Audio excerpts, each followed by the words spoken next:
How do you experience God? What do you see when you see someone? Do you see more than their physicality? How I experience God, I've been talking about, this is really the only thing I talk about. Now, in different words. What do you see when you see someone? Do you see more than their physicality? No. I don't see more than their physicality. I see exactly what everybody else sees. But I feel or sense something that is deeper than the physicality, and that is hard to put into words. There's a sensing of there's more to you than what I see, not as a thought, but as a knowing.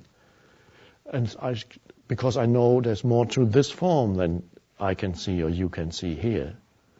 So the consciousness beyond the form looks through the form and senses of, we don't have a word for it. I can say I sense or I feel, it's not quite right. Maybe sense it is the closest, would have to create a new word for it.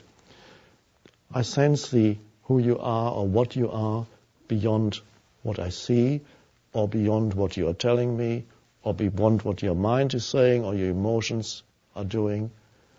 So there's a connection with presence, the presence that is in you, the presence that you are. And that I have that more strongly than what I see. So that kind of almost obliterates what I see. What I see is the same as anybody sees.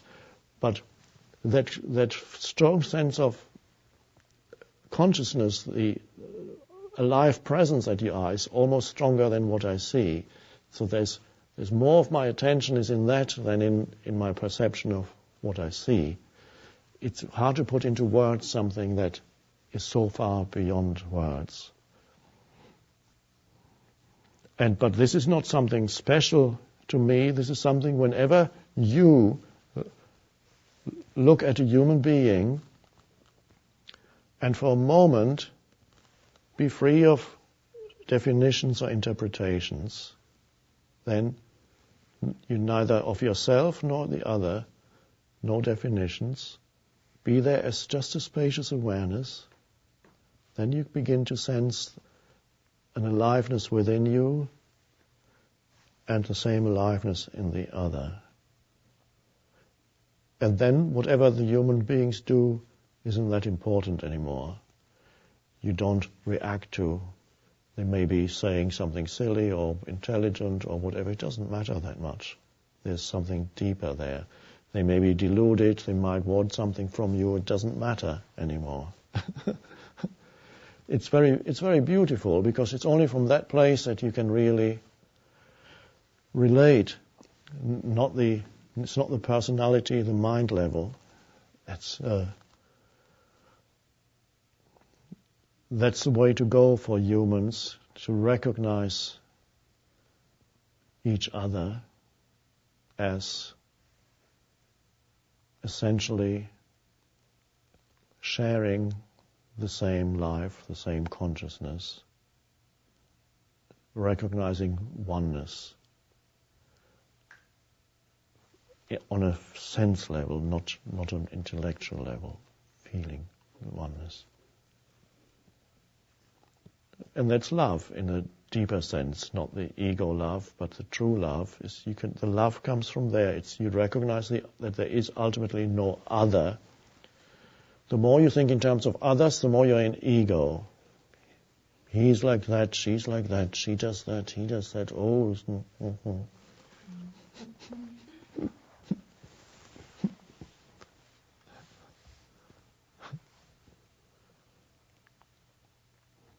Remember, I wrote in the book, the famous Jean-Paul Sartre philosopher said,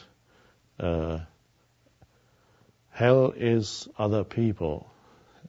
In the French original, if you translate literally, he says, hell is the others. That's the ego's perception of other people. A strong ego would see other people like that.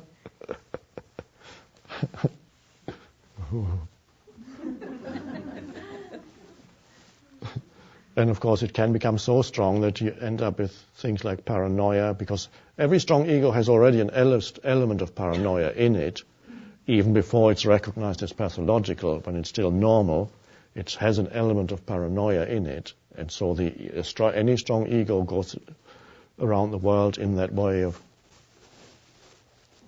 what does he want? What does she want? What do you want from me? Oh, I know what he's thinking. Evil intentions, and so on. Very critical of others. They want something that, all very normal, but already part of the insanity.